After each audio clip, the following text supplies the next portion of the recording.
Hey guys, welcome back with me again in this channel. On today's tutorial, I'm going to show you how you can use the CapCut AI Replace to transform objects in your photos easily.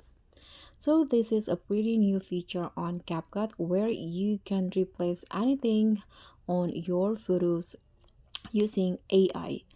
But unfortunately, this AI replace can only be applied to photos for now. So if you want to use that feature, you need to upload a photos or picture to CapCut. So let's just start by launching the CapCut app first. And then you can tap on new project and find the photo that you want to edit.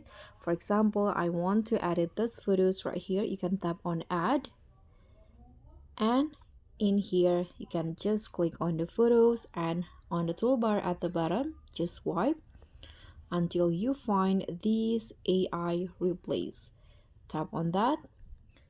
Now click on allow to give me permissions, and in here uh you can see that this is a pro feature, so you can get a free credits for now. You can use credits to try pro AI feature freely.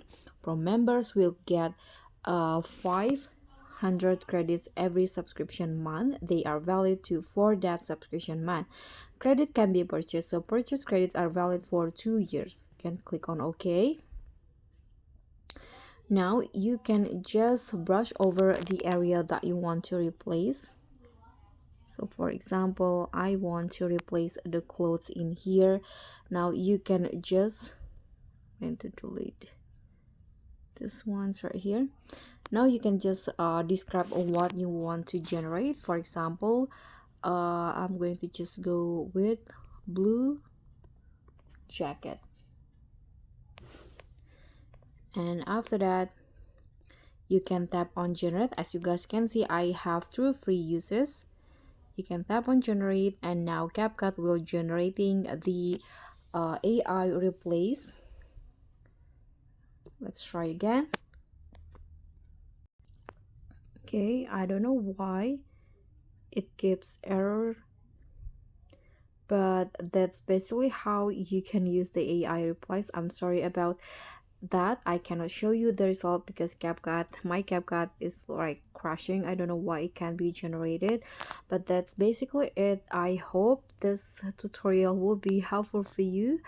Thank you so much for watching. Please don't forget to subscribe, click on the like, leave a comment, and also click on the thanks button below. I'll see you all on the next tutorial. Bye.